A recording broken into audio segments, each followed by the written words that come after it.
commence the opening brief. Thank you, Sandeep. A very good evening to all of you, ladies and gentlemen.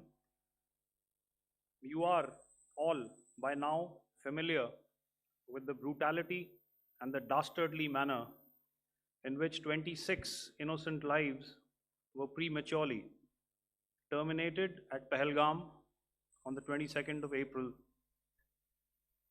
When you combine those horrific scenes and the pain of the families that the nation witnessed with numerous other recent terrorist strikes on our armed forces and defenseless civilians, we knew that the time had arrived to make yet another compelling statement of our resolve as a nation.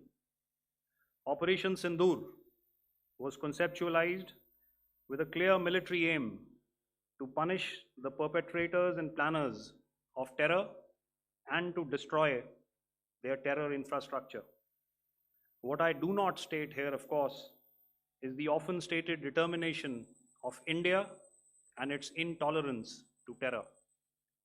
It set into motion a very diligent and microscopic scarring of the terror landscape across the borders and the identification of terror camps and training sites.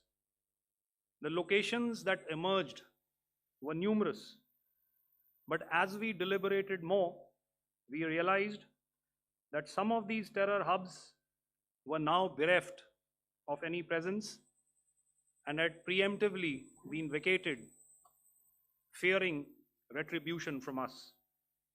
There was also a term of reference and our own binding, self-imposed restriction to target only terrorists and thus prevent collateral damage. There were 9 camps that you are now all familiar with, which were confirmed by our various intelligence agencies to be inhabited. Some of these were in PoJK, while there were others that were located in the Punjab province in Pakistan. Nefarious places such as Muridke, the hub center of the Lashkar-e-Taiba, has over the years bred infamous characters such as Ajmal Kasab and the likes of David Headley.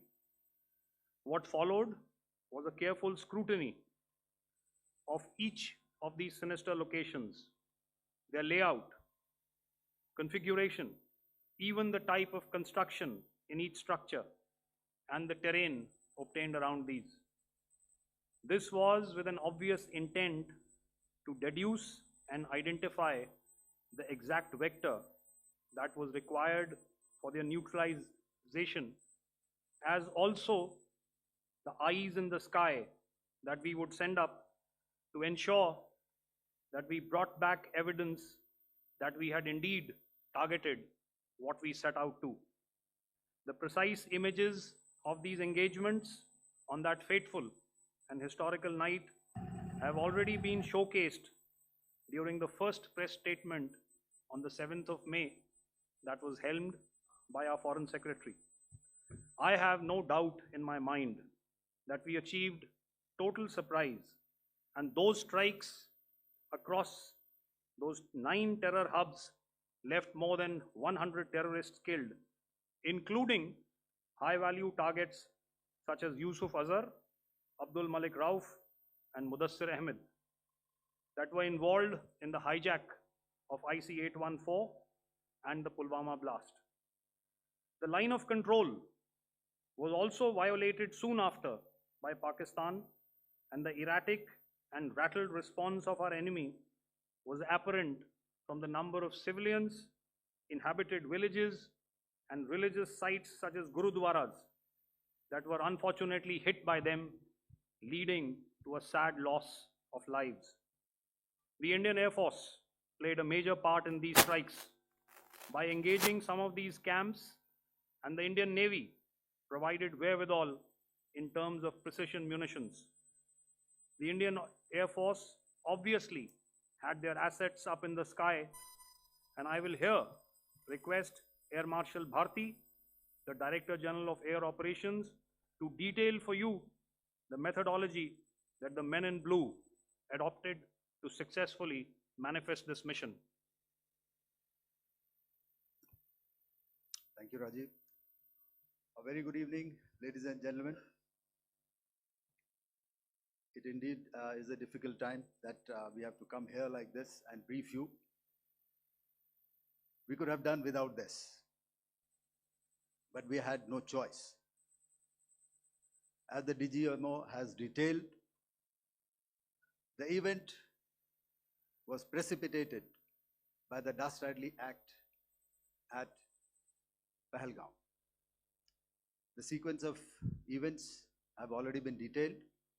We carefully selected the targets, and out of the 9 selected targets, the target systems that were given to the Indian Air Force were the notorious training camps at Bhavalpur and Muridke, these being further from the international boundary. Through critical target system analysis, we analyzed what was to be done to annihilate these targets and plan to engage these targets with precision air-to-surface guided munitions so as to avoid collateral damage. The modalities of planning process I will not go through at this instant. However, what I would like to show you is the results that we achieved through our targeted airstrikes. Could I have the second slide, please?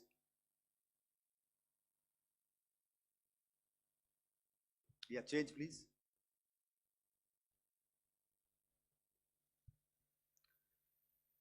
Okay. This is what the terror infra at Muridke looks like.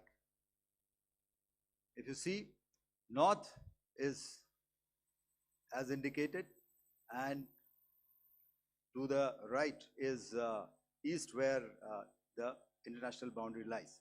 Could we have the next slide, please?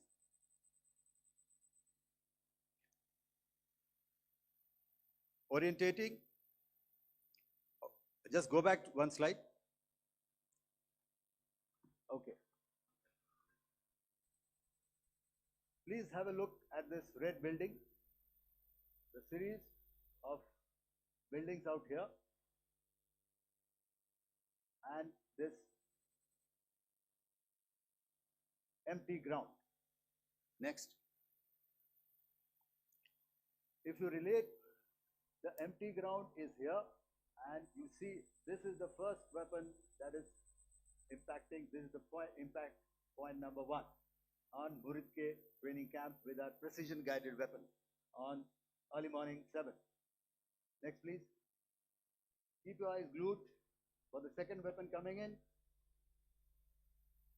and the second impact on the selected target point. Next slide, please.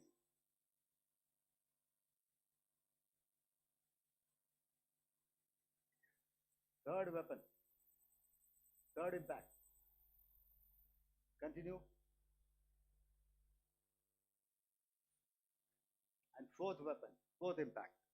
So through these targeted and precision targeting, we addressed the target at Muridke, which was the training infrastructure. Can you hear me? All right. Okay, I'll come closer to the mic. Now we go to the next target, which is the Bhavalpur training camp. Next slide, please. Okay, just wait. So the effect, if you see, the impact point, if I can point out, this is the impact point. The ammunition has gone through the roof and it has created a blast inside, the photographs of which you would have, all of you would have seen. And the red building, after that there was this double-story building. It has been completely decimated by our precision targeting. Next, please. the target system which was in the north, a series of buildings. I'll show you how it looked next. Completely destroyed by our precision targeting. Next. Now coming to Bhavalpur, this is the target complex that we are dealing with, a fairly large target complex. So we had to carefully choose the points that we needed to address, which were high value and which would meet our stated objectives of eliminating the terrorists. I would like to draw your attention to this red canopy, and in relation to that, I would cover the targets. One target system is a series of buildings here, other one here, and other one out here. Next slide, please. This is how it looked before, and this is how the building looked after the impact of the weapon. And orientation in relation to this red canopy, you can see here. Next, please. Before, next, and after. The roofs have completely collapsed. Next. This is the target system. Next. Precision targeting, and we have achieved our objectives here. Next. All right, so that was what we did on the 7th. Our objective was to address these two terrorist camps, and that we did with precision. And thereafter, we maintained a robust air defense posture, because remember, our objective was to target the terrorists and terrorist infrastructure, not any other infrastructure, not the Pakistani military, not the Pakistani any other infrastructure. So that is what we have maintained on the 7th of May. However, what we saw in the evening of 7th of May, we were saturated with a raid of Pakistani unmanned aerial vehicles and small drones. And these came in waves in our civilian areas, over our military installations, and all of them were successfully intercepted. Few of them did manage to land. However, there was not much damage that they did. And we have our robust counter-US hard kill and soft kill systems which did the job. However, the difference here was that we had targeted the terrorists. The adversary now has targeted our civilians and the military infrastructure. So it had to be responded to. So in a quick and calibrated response, that very night, we struck their radar installations at Lahore and close to Gujranwala, the LYT installation, to indicate to him that we are ready, yet we do not want to escalate. Our fight was with the terrorists and not with the Pakistani military establishment. Thank you.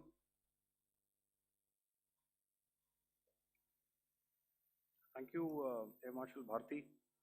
So, ladies and gentlemen, he's outlined operations not only on the night of 6th and 7th of May, when Operation Sindoor commenced, but also on the subsequent night. Being well aware and familiar with the congenital and impulsive nature of our adversary, and even though we did attempt to reach out and communicate our compulsions to strike at the heart of terror to my counterpart in the immediate wake of Operation Sindoor, the request was brusquely turned down, with an intimation that a severe response was inevitable and in the offing. We were, of course, prepared. Operations on the 7th and the 8th, Air Marshal Bharti spoken about. On the night of 8th and 9th of May, they flew drones and aircrafts into our airspace all across the borders and made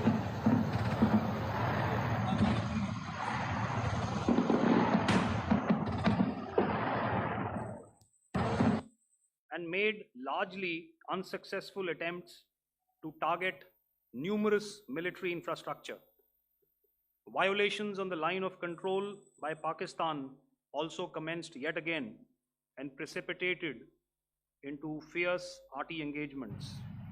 The air operations on the night of 8th and 9th of May, I'll yet again request the DG Air Operations to cover.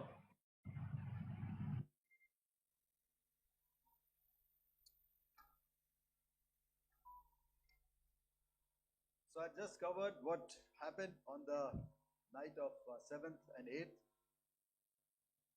What we found that on the night of 8th and 9th, starting as early as 22:30 hours, our cities had a mass raid of drones, unmanned aerial vehicles, UCAVs, starting right from Srinagar, going down right up to Nalia. It was a mass raid in waves, and it was relentless. However, we were prepared, and our air defense preparedness ensured that there is no damage on ground or to any of the intended targets that the enemy might have planned for. The difference between 7th night and 8th night was that on 7th night, he sent in his Yeha class of UAVs. However, these UAVs can go some distance, they are armed. However, on the 8th, less numbers of armed UCAVs were there or UAVs were there, and more numbers of quadcopters, maybe for surveillance or just for harassment of civilians. This continued till midnight. Our air defense preparedness ensured that there was no damage on the ground, either to the military installations or to the civilians. However, the enemy had yet again shown that he wanted to up the ante and he wanted a fight, and we were up to the task. In a measured and calibrated response, we once again targeted his military installations, which included his SAM sites at Malirkant. This also included his surveillance radar sites at Lahore and close to Gujranwala. These were suitably addressed, and thereafter his drone attacks continued even till morning, which we countered, and during the daytime there was some respite. Here I would like to bring out another aspect. What we found was that while the drone attacks were being launched from somewhere close to Lahore, enemy had allowed his civilian aircraft to also continue to fly out of Lahore. Not only his own aircraft, but international passenger aircraft, which is quite insensitive, and we had to exercise extreme caution, even at the cost of some tactical disadvantage, to ensure that there is no damage to any of the civilian aircraft. And this was also brought out in our press briefing during the day. So I will now hand over to my colleague to cover the events of 9th onwards. On land, we also undertook certain measures such as deployment of air defense and electronic warfare assets to establish an integrated grid with the Indian Air Force, and I have seen and heard some of you wax eloquent about the benefits of such an architecture when it comes to negating and combating air intrusions. We also carried out deployment to include movement of our forces in the land, sea, and air domains.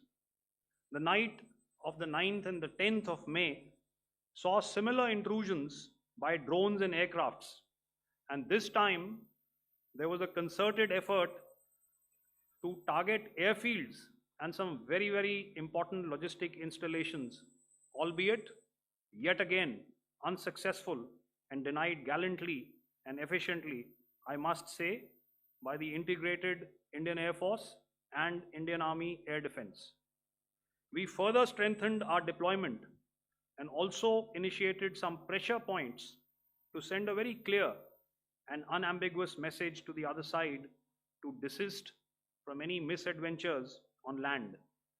Some of the airfields and dumps saw repeated attacks in waves from the air.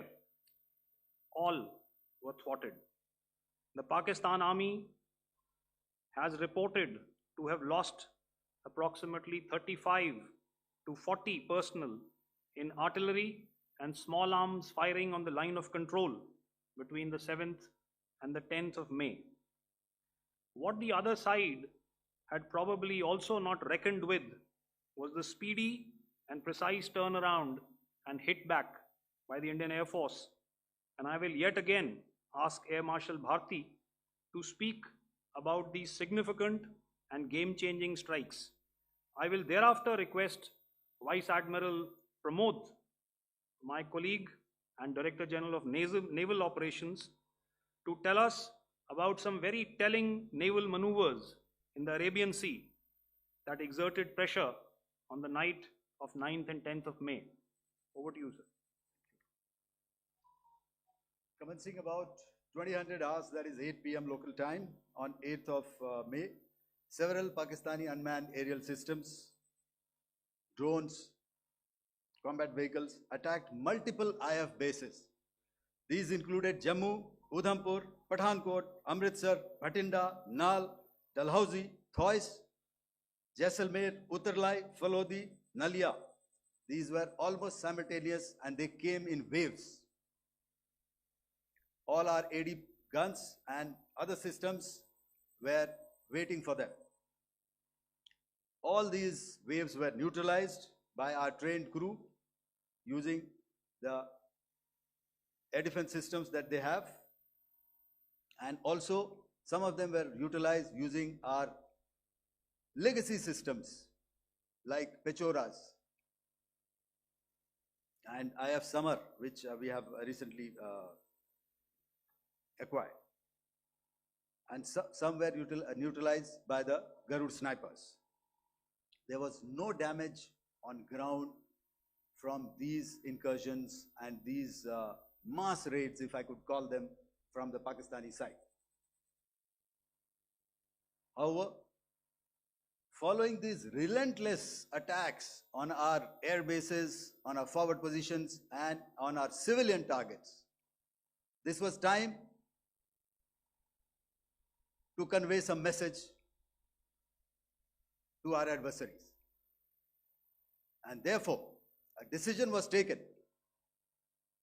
to strike where it would hurt. And towards that, in a swift, coordinated, calibrated attack, we struck his air bases, command centers, military infrastructure, air defense systems across the entire Western Front. The bases we struck include Chaklala, Rafiki, and mind you, Chaklala is Islamabad, Rahim Yar Khan, Sakar, sending a clear message that aggression will not be tolerated. This was followed by strikes at Sargoda, Bholari, Jacobabad.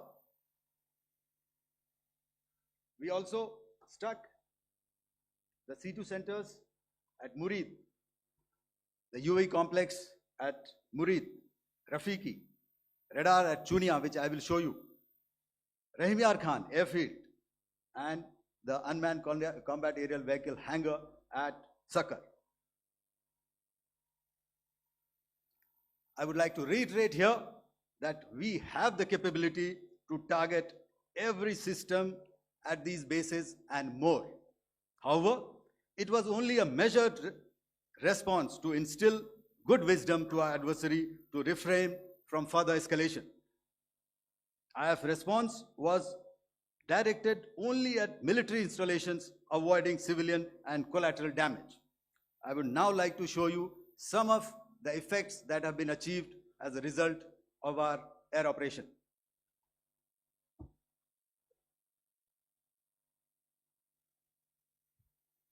Here is Pasroor air defense system. If you could see, zoomed up view.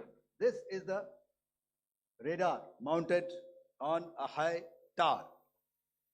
And after the strike,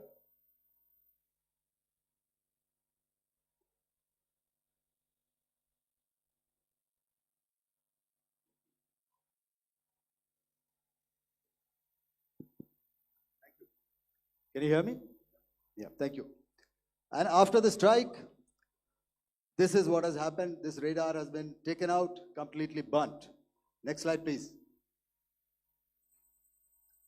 The Chunia air defense radar, which was taken out on 7th and 8th. This is the radar site. A blown up photograph, once again, on a tower. Not very clear, but what you see very clearly is the after effect after we have stuck. The radar head has been completely decapitated. Next slide, please. Arifwala air defense radar. In this complex, you see how it looked before, blown up image, and after really blown up. Next. Now coming to Sargodha airfield. Remember, this is one of their important airfields wherein they have a lot of assets, F-16s, other assets which they keep getting, training institutes. And we have stuck this airfield. It is not, if you zoom in here, then one impact point here on the runway and second impact point of our weapon, precision weapon on the runway. And if you see this blown up, repairing going on. Same here. Next. Rahimyar Khan. This is the area we have stuck. A deep strike out here and one complex here. So this is how it looked before, and same, you see a big crater, another crater here, and this complex after strike neutralized. Next. Chaklala airfield, Noor Khan, once again a major air base, a lot of their logistic assets out here. This was the chosen complex that we intended to strike and convey a message. Next slide, please. This is how it looked before, and this is how it looked after our strike. Next. Sakkar. We chose the radar site at Sakkar. This is the radar site, and after it was struck, this is the aftermath, completely burnt out. Next, please. Aircraft shelter. This is how it looked before the strike, and this is how it looked after the strike. The roof of the buildings completely caved in and burnt. Next. Bolari airfield, aircraft hangar. This is how it looked before, and this is how it looked after the precision strike. Next. Jacobabad, aircraft hangar, and this is how it looked after. Next. So what I'm trying to convey here, ladies and gentlemen, is to start with, our fight was neither with the Pakistani military nor with anybody else who's there on the other side. Our fight was with the terrorists. We neutralized the terrorists that we selected to be neutralized, and thereafter, we only maintained the air defense posture. However, we were relentlessly pounded by waves after waves, night after night, by his UCAVs, by his drones, and by his other unmanned aerial systems. And that left us with no choice but to retaliate, and yet our retaliation was calibrated, it was graduated, and it was proportionate. Thank you.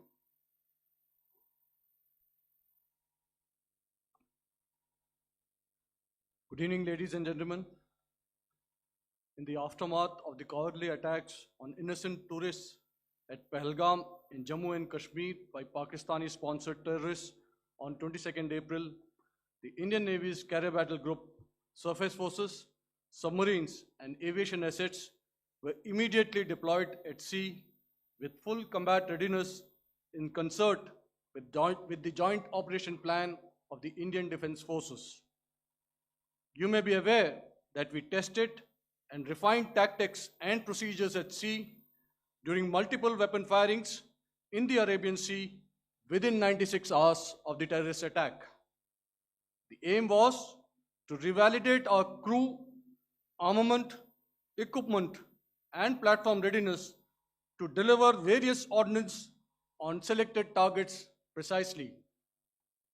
Thereafter, our forces remained forward deployed in the Northern Arabian Sea in a decisive and deterrent posture with full readiness and capacity to strike select targets at sea and on land, including Karachi at time of our choosing.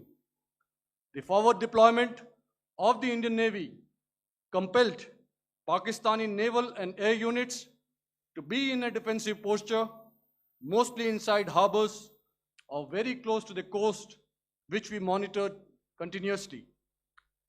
The Indian Navy maintained seamless maritime domain awareness throughout the duration and was entirely aware of the location and movement of Pakistani units. In effect, we had and continue to have good battle space transparency using our maritime domain awareness grid. As you are aware, our response has been measured, proportionate, non-escalatory, and responsible from day one. Accordingly, the calibrated approach considered all options, including the ability of the Indian Navy for offensive action from and at sea. As part of this escalation control mechanism, the application of force by the Navy was planned in a synchronized manner in coordination with the Army and Air Force, the highlight being teams from the three services working closely in an integrated manner.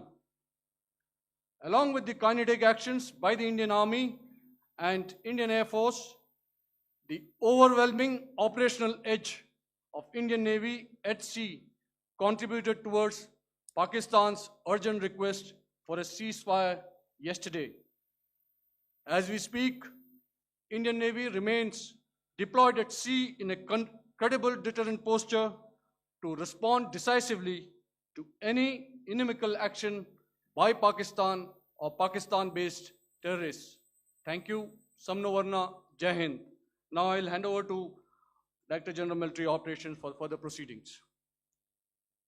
Ladies and gentlemen, on the 10th of May, in the morning, even as we were getting into a huddle to wargame the events of the previous night, a routine exercise, I received a message on hotline from my counterpart in Pakistan seeking my willingness to communicate. Since our initial aim was to strike at terror camps, and all our actions in the subsequent days were in response to the intrusions and violations by the Pakistan Air Force and its army, it was decided that I would indeed speak with my counterpart. You are already aware, I've seen it being covered on national television, that my communication with the Pak DGMO was conducted at 15:35 hours yesterday and resulted in cessation of cross-border firing and air intrusions by either side with effect from 1700 hours 10th of May, after he proposed that we cease hostilities. We also decided to further speak on the 12th of May, that's tomorrow, at 1200 hours, to discuss the modalities that would enable the longevity of this understanding. However, disappointingly, and must I add, expectedly, it took only a couple of hours for the Pakistan Army to violate these arrangements by cross-border and across the line of control firing, followed by drone intrusions across the expanse of the Western Front through last night and in the early hours of the morning today. These violations were responded to robustly and dealt with as they must be. We have earlier today sent another hotline message to my counterpart highlighting these violations of the understanding between the DGMOs on the 10th of May and our firm and clear intent to respond to these fiercely and punitively, if repeated tonight, subsequently, or later. In this regard, I must inform all of you that the Chief of Army Staff has earlier today conducted a security review and has granted full authority to our Army commanders for counter actions in the kinetic domain in case of any violation by Pakistan. In the end, I pay my solemn homage to my 5 fallen colleagues and brothers from the armed forces and civilians who have tragically lost their lives in Operation Sindoor. Our hearts go out to the bereaved families, and we express our solidarity to them in this lifetime and beyond, at this grave juncture in their lives. Their sacrifices shall always be remembered and spoken of in glowing terms by a grateful nation. We have thus far, ladies and gentlemen, exercised, and my colleague Pramod highlighted this, immense restraint, and our actions have been focused, measured, and non-escalatory. However, any threat to the sovereignty, territorial integrity, and safety of our citizens will be met with decisive force. Jai Hind. Okay, ladies and gentlemen, we are now open for questions. All right, now since I would not know all of you, I would expect you to please raise the placard or your hand, and once I indicate, I expect you to please give out your name and the media group that you belong to. Keep your questions short so that we can take as many questions as possible. Also, ladies and gentlemen, kindly bear in mind that confidential aspects may not be answered by the 3 DGMOs. Right. I've got a lot of hands here. Let me start from the left. Left foot always in front when we start marching. So here we have to the left, okay. Yeah, 238.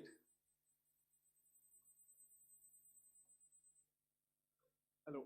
So this is Manas Pratimhuyan from PTI, Press Trust of India. So the understanding that was reached yesterday on stopping the military operations and actions, was it for just 3 days? And what would be the cost escalation if there is violation of this understanding by the Pakistani side? And my subsequent question would be that we have a kind of ceasefire agreement with Pakistan that was finalized in 2003. So will there be some kind of similarities in frameworks between the two kind of understandings, 2003 ceasefire agreement and the current understanding on stopping military operations? And again, what are the cost that will be incurring on Pakistan if Pakistan again resorts to this kind of terrorist activities, because we have made it very clear that the cost will be very high. So I would like to have your thoughts on it. Okay, so I'll answer the latter part of the question first. I also want to add that while the initial ceasefire agreement, as you correctly pointed out, is of the 2003 vintage, but I must remind you that in 2021, in the month of February, and this was then when the crisis in Eastern Ladakh was also on, the 2 DGMOs had spoken and arrived at a ceasefire understanding that lasted right up until this unfortunate attack at Pahalgam. Once our Foreign Secretary had announced the decisions of the CCS in the immediate wake of that attack, he had announced certain measures, and then of course Pakistan had in turn made its own announcements. Since then, there have been certain violations of this ceasefire understanding, and of course after the 7th of May, like I pointed out during my statement, that there have been numerous violations on the line of control especially, and of course along the international boundary by the Pakistan Army and the Pakistan Air Force. This understanding that we spoke about yesterday, no, it was not for 3 days. It was first to stop aggressive and hostile activities immediately, let that order and direction settle down for about 36 hours, and thereafter discuss modalities, like I said, to ensure its longevity. That is tomorrow on the 12th of May.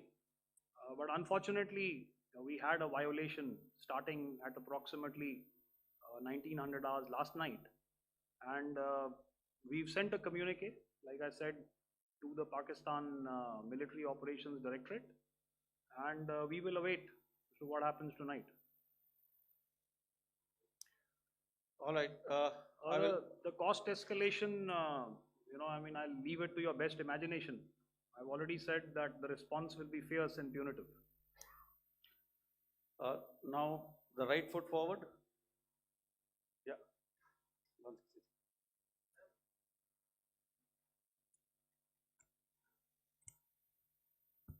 Sir, I'm Ajit Dubey from ANI, sir.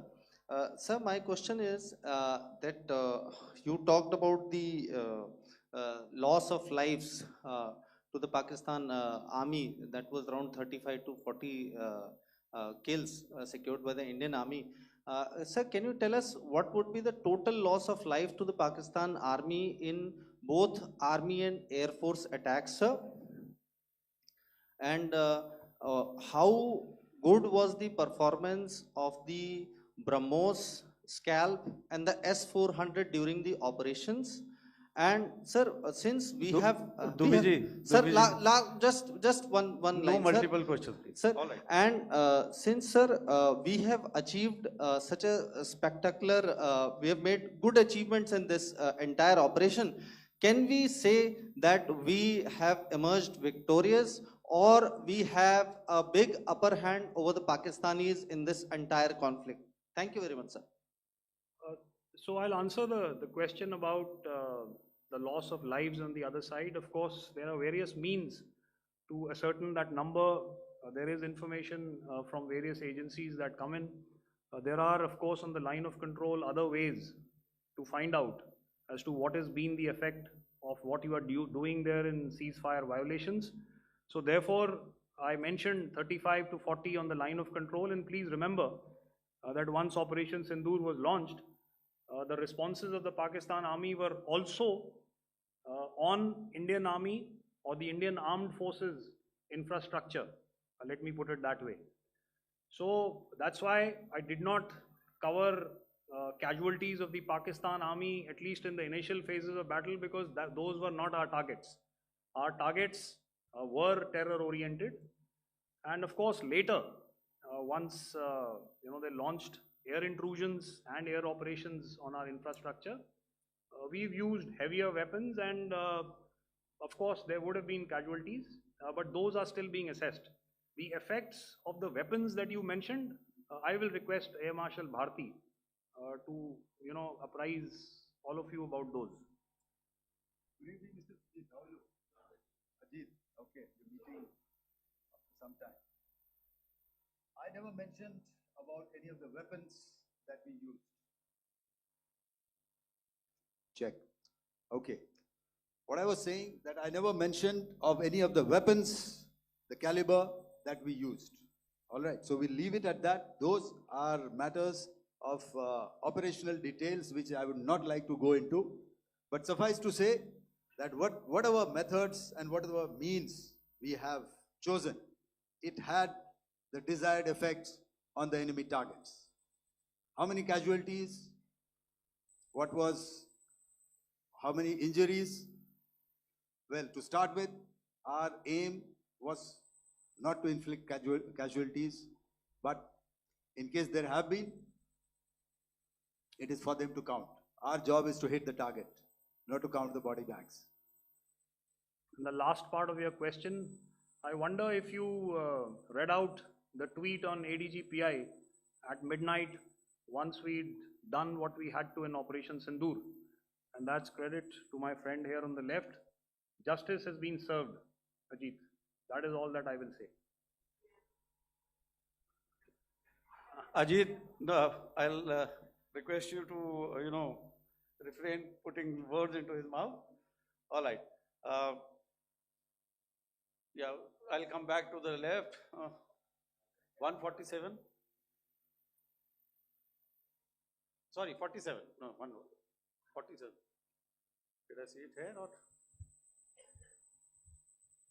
Yeah. Good I evening, saw it there. gentlemen. Sorry, 147, I saw it there. Sorry. Yeah, since I've already said 147, start please. Hi, sir. Good evening. This is Shivam Patel from Reuters News Agency. Thank you for giving me the opportunity. My question, sir, is how many military targets did Indian Armed Forces strike in Pakistan in response to the attacks from Pakistan? How were these targets selected? And how many troop casualties have been there in total on both sides, if you give details? Thank you. I'm sorry, where are you? I haven't Yeah, spotted his. he's to the Yeah, right. okay. Can you just repeat that for me, please? Sure, sir. So my name is Shivam Patel. I'm from Reuters News Agency. My question is, how many military targets in total did the Indian Armed Forces strike in Pakistan in response to the attack from Pakistan? How were these targets selected? And how many troop casualties have been there on both sides, if you can? So you're speaking of the targets that I mentioned in the wake of the attack at Pahalgam, right?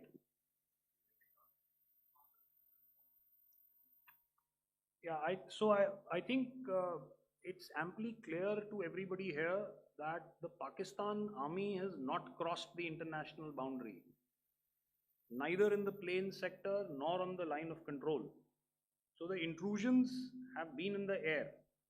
There have been certain attempts on the line of control when ceasefire violations have been on to try and infiltrate and carry out and perpetrate activities that we are all very well familiar with. Whether these are by terrorists or by the Pakistan army or its special forces and commandos is difficult to say, but each of these have been effectively thwarted. So therefore, as far as engagements of military targets on the other side is concerned, I thought Air Marshal Bharti covered those very well and in detail, and he also mentioned as to how they went about targeting those. I think those images were very clear and very, very graphic in telling us as to what we needed to hit. And you'll remember right at the outset, I said that we even went into what was the construction in each of these locations, and therefore decided on the vector that had to be utilized. Please. Okay, if I could add to what the DGMO has said, I have already detailed the targets. Now, whether it is X numbers or Y numbers that is immaterial. And what damage have we inflicted? You have seen. What are the casualties on the other side? As I said, that is for them to count. As far as we are concerned, from the air defense side, if they had a choice, they would have definitely come in. They are fighters, there are more numbers of UCAVs. It is not that they did not intend to come in. It is only that our robust AD posture prevented them from coming in. So that must be known, and that must be realized by all the audience here. Yeah, I'll come to the left now, 24.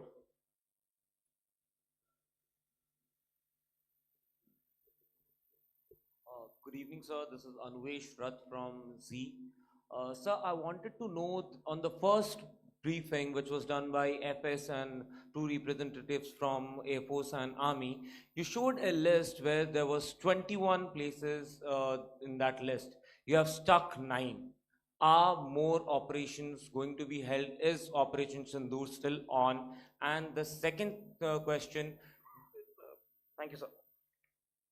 Thank you so much. And also, I want to congratulate all 3 of you for a fantastic operation that you guys have done. Thank you so much. Thank you so much for that one question. Yeah. Sir, the question. Unfortunately, Rath, is that your name? I'm sorry. You know, as far as operational details are concerned, I am not in a position to share those right now. But I think I'll take a cue from Pramod. You know, he said towards the end that the Indian Navy is still in a posture that is deterrent. And I have already made it very clear towards the end of what I said that it's only a couple of hours ago that the Chief of Army Staff has carried out a security review and he's authorized our Army commanders to deal with violations of any kind from across the borders in a manner that they deem fit. So again, to reiterate, the response will be fierce and it will be punitive.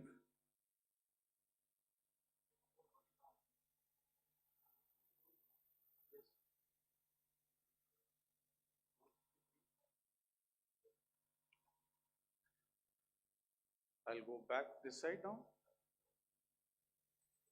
Yeah, 255. She said middle wale kya karenge, so 255. Oh, sorry.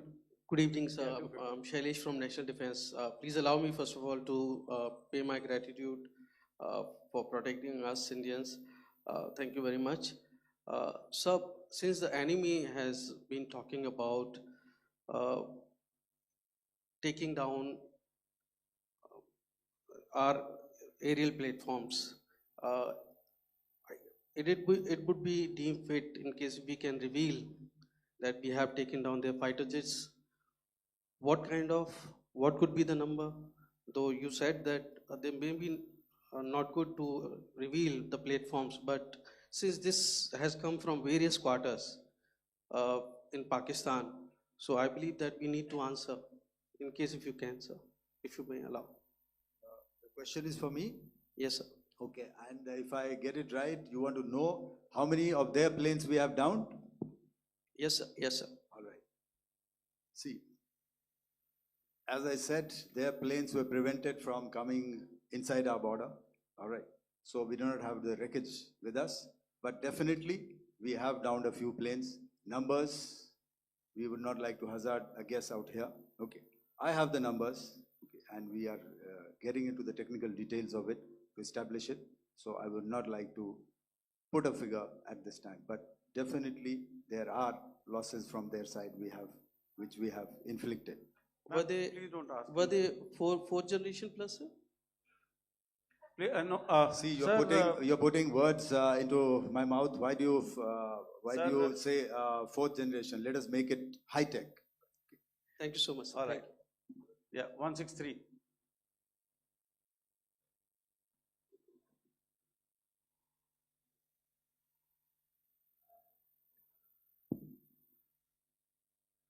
तो मैं मंजीत नेगी हूँ आज तक से। मेरा सवाल ये है कि इस पूरे ऑपरेशन में जो आतंकी ठिकानों को निशाना बनाया गया, क्या नंबर्स कुछ बता सकते हैं कितने आतंकी मारे गए? कुछ नाम सरकार मतलब कुछ नाम मीडिया में आए भी हैं जो बड़े उसके मास्टरमाइंड थे।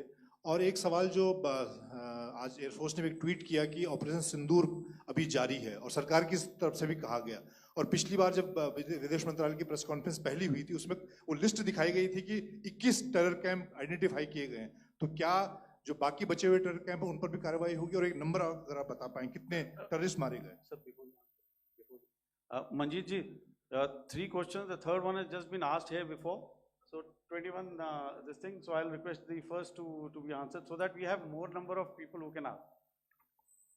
मंजीत, जब मैंने स्टेटमेंट दिया तो मैंने शुरू में ही कहा कि जैसे ही ऑपरेशन सिंदूर कॉन्सेप्चुअलाइज हुआ तो हमारा जो पीछे की कार्रवाई होती है, स्पेड वर्क और टारगेट्स को आइडेंटिफाई और एनालाइज करने की कार्रवाई शुरू हो गई थी। मैंने जब स्टेटमेंट दिया तो मैंने बताया कि बहुत सारे थे, हमने 21 दिखाए होंगे और भी हैं, लेकिन वो लिस्ट फिल्टर करते करते 21 तक पहुंची।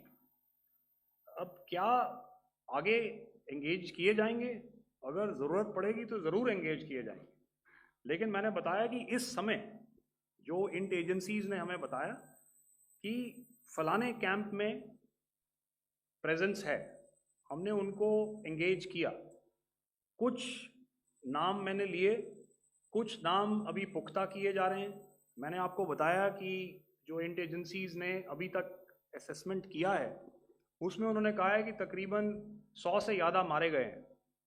और एक आज आपने तस्वीर भी देखी कि काफ़ी प्रोमिनेंट जो फ्यूनरल था, काफ़ी प्रोमिनेंट एक जो हस्ती हैं वो ऑर्गेनाइज कर रहे थे, और उस फ्यूनरल में और कौन कौन लोग अटेंड कर रहे थे वो तो आपने देखा ही। तो आप लोग सब समझदार हैं और मुझे ये कहने की ज़रूरत नहीं है कि इन लोगों को कहाँ से सपोर्ट मिल रहा है। अगर नहीं मिल रहा होता तो ऑपरेशन सिंदूर नहीं होता, तो उसी की वजह से है ये ऑपरेशन। तो मेरे ख्याल से मैंने आपके सारे सवालों का जवाब दे दिया। Ma'am. Sir, next is from 17. Sir, मेरा नाम अंजू निर्वाण है, TV9 भारतवर्ष से। सर, मेरा सवाल ये है कि ऑपरेशन सिंदूर में हमारी जो इंडियन नेवी है उसके बारे में सर थोड़ा सा बताएं कि किस तरह की उसकी भूमिका रही, क्योंकि हमने इस दौरान सर देखा कि बहुत सारी स्पेकुलेशन भी रही और ये बोला गया कि कराची तक हमारी नेवी ने ऑपरेशन किया है। तो सर इस पे थोड़ी सी क्लैरिटी चाहिए। और सर हमने कौन कौन से फाइटर एयरक्राफ्ट डाउन किए हैं, अगर उसका भी थोड़ा सा क्लैरिटी मिल जाए तो अच्छा रहेगा। तो मैं आपका पहले सवाल का जवाब दूंगा। I will make few sentences and leave it for your imagination.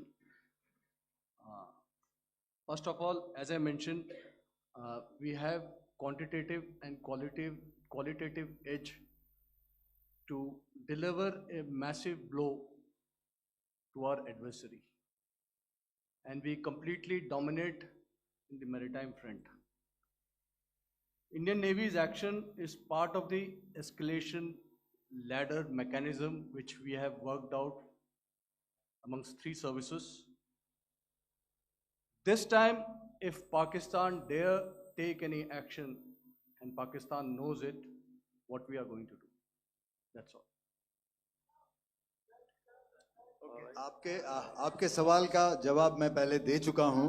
आपके सवाल का जवाब मैं पहले दे चुका हूं, इसलिए मैं बस उस तक ही सीमित रखूंगा और इतना कहना चाहूंगा कि आने वाले दिनों में आपको खुद ही पता चल जाएगा, और ऐसी बातें छुपी नहीं रहती हैं, तो पता चल जाएगा। So at this time we'll just let it be.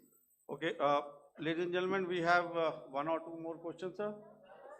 So please, they are going to be outside. You can speak to them there also. 104. 104.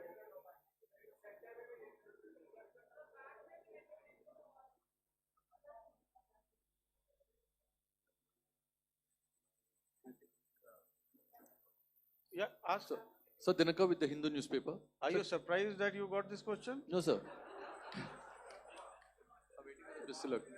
Sir, can you give a number of assets we lost? Because there's been a lot of speculation going on. International media writing a lot of things about our platforms, including Rafales. I mean, Pakistan claiming that Rafale has been downed, etc. Can you put that question to rest and clarify on that? I guess that question is for me. All right, I'm happy that you've asked this question. You know, we are in a combat scenario, and losses are a part of combat. The question that you must ask us, okay, and indeed that we must ask ourselves, you inclusive, is have we achieved our objectives? Have we achieved our objective of decimating that terrorist camp? And the answer is a thumping yes. And the results are for the whole world to see. As for The details, what could have been, how many numbers, which platform did we lose? You know, at this time, I would not like to comment on that because we are still in a combat situation. And if I comment on anything, it will only be adversary. So we don't want to give him any advantage at this stage. All I can say is that we have achieved our objectives that we selected, and all our pilots are back home. Thank you. Okay, hold, please don't, please be civil here. So we'll have 220 now. Hello sir, this is Anita Chaudhary sir from Swadesh newspaper. मेरा सवाल है, क्योंकि ये हमारे जो पहले जो action रहा वो आतंकवाद के खिलाफ रहा, तो आतंकवाद में अजहर मसूद की तरफ से एक बयान जारी किया गया था जिसमें उन्होंने कहा कि हम इसका बदला लेंगे और जाज रुलाएंगे। तो क्या अगला, अगर खुदा न खास्ता अगला टेरर अटैक किसी भी तरह का होता है तो क्या उसे एक्ट ऑफ वॉर में हमारी तरफ से लिया जाएगा और उसका क्या माकूल जवाब दिया जा सकता है? मेरा इसमें सिर्फ एक ही जवाब है आपके लिए कि हमने अपनी कार्रवाई करी। हमने उसके बाद मैंने अपने स्टेटमेंट में भी बताया कि ये कम्युनिकेट करने की कोशिश करी कि हमने इस तरीके से ये जो स्ट्राइक्स हैं वो क्यों की। लेकिन जो हमारा एडवर्सरी है उसने जैसे मुनासिब समझा वो कार्रवाई करी।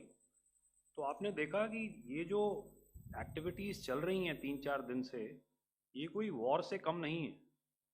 नॉर्मल सर्कमस्टांसेस में एक दूसरे देश की एयरफोर्सेस हवा में नहीं उड़ती हैं और एक दूसरे के ऊपर स्ट्राइक्स नहीं करती हैं। हर रात इंट्रूजन्स नहीं होते हैं। लाइन ऑफ कंट्रोल पर सीज फायर वायोलेशंस, आपके एक साथी ने सवाल पूछा था शुरू में, एक सीज फायर अंडरस्टैंडिंग था, वो भी जा चुका है। उस सीज फायर अंडरस्टैंडिंग के जाते जो फायरिंग हो रही है लाइन ऑफ कंट्रोल में, उसमें घुसपैठ की कोशिश हो रही है। आमतौर पर ये घुसपैठ लाइन ऑफ कंट्रोल में टेररिस्ट करते हैं, लेकिन हमें इंफॉर्मेशन है कि हो सकता है ये पाकिस्तान आर्मी की टोलियां भी हों जो हमारे पोस्ट के ऊपर खामी पहुंचाने की कोशिश कर रही हैं। तो ये सारी एक्टिविटीज़ तो वॉर में शामिल हैं। तो ये कहना मुश्किल है कि आगे क्या होगा, वो स्पेक्यूलेटिव जोन में आ जाता है और मैं स्पेक्यूलेट नहीं करना चाहता। हर एक सिचुएशन अलग होती है और उससे एक तरीके से डील किया जाता है। मैं एक सवाल इसका मैं जवाब देना चाहता हूँ, 1 मिनट। जो मिलिट्री होता है, our main job is to prevent war and maintain peace and stability. So it is not that our response is a graded response. That means अगर किसी ने किया तो उसको graded उसमें किया, जैसे terrorist action हुआ तो what we did is a terrorist action and then we destroyed all the terrorist camps. उसके बाद आपने देखा कि उनने थोड़ा सा कोशिश किया तो हमारे एयरफोर्स और आर्मी ने क्या किया, तो मिलिट्री टारगेट्स हैं उनके ऊपर थोड़ा। So our aim is to maintain peace and tell our adversary that you do this and the response will be bloody. Okay, now as per the, please, we'll have 166 and 25 and after that no more please. Sir, this side. Ladies and gentlemen, please maintain, sir, I'll this request side, you to sir. please be quiet. Jal Ghai? No. This side, sir. We have only two Sir, questions left, 166. Yeah, please start. So I'm Rahul Singh from Hindustan Times, sir. So you were totally on top of the game in the kind of losses you've inflicted on the enemy. I mean, we saw the slides and everything. So it kind of comes across that you were batting it 99 and you decided to declare your innings. What are your thoughts on that, sir? And do you think, are you weighing the option of the Pakistan army using this time, buying this time of the so-called ceasefire or the understanding? And you talked about how they could not be trusted. So buying time to kind of build up their war reserves, getting stuff from their friends like Turkey or China, are we considering that possibility, sir? Look, see, the call came from the Pakistani side to speak about cessation of hostilities. What pauses mean during such conflicts is known to everybody. I don't want to go into the pros and cons of how preparation for war is made. That is a process in itself. But I think my senior colleague here, the DG Air Operations, spoke, or he alluded at least, to what this operation was precisely and specifically meant for. And I think that's something that we achieved, right at the outset. Had we had the option not to go further, we probably wouldn't have. But we've been compelled to be in this situation. And as you've seen, the armed forces of India, and you've got the 3 Director Generals sitting here, we are always prepared to face any eventuality. And like I said, that's for the sovereignty, the territorial integrity, and the safety of our citizens. So whatever has to be done will be done. I'm not so concerned about what Pakistan will do in this time. I'm only concerned about what we will do. We have a roadmap and a plan, and we will follow it diligently, and we will follow it to the T. That's the contention that I want to make here today. Ma'am, please. Okay, the last question, and ma'am, 25, she has been she's been asking since the first one. Sir, I'm Nandita. Sir. She's not asking a question. Sir, I'm Nandita Dagar, DAGAR from DD News and DD India.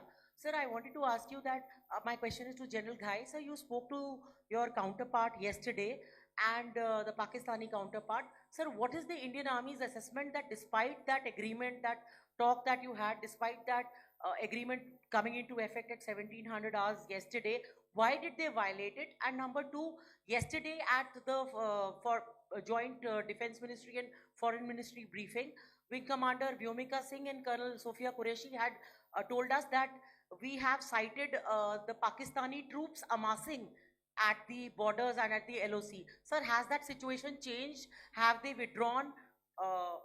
And sir, if in case, despite now there is a lull, of course, but if tonight again, if the enemy again carries out shelling and aerial intrusions through drones, what is going to be our response, sir? Thank you. So without outlining the specifics of that response, I've already made it clear that there will be a response, and it will be fierce and it will be punitive. Why the Pakistan Army chose the option of violating the understanding that was arrived at earlier yesterday, I think that's a question that we best answered by the Pakistan DGMO. I wouldn't be able to give you that. But in situations such as these, and if you go back into any conflict, sometimes these understandings take time to fructify and manifest on ground. But without getting into the reasons, it is our mandate to be prepared at all times, and that we were. It's not as if because there was an understanding we weren't prepared. I must tell you that the armed forces were on a very, very high alert, and they continue to be in that state even as we speak. Oh, all right. Ladies and gentlemen, please, ma'am, please. Okay, thank you so much for coming today. Those who have missed asking a question, those who have missed, see, I knew I'll grab this attention from you like this. Those who have missed the opportunity to ask a question can give me a written one. I will definitely get back to you with that. And also, they are they are invited for a cup of tea in my office day after tomorrow. Thank you, ladies and gentlemen, for coming. Thank you. Thank you very much. Jai Hind. Jai Hind.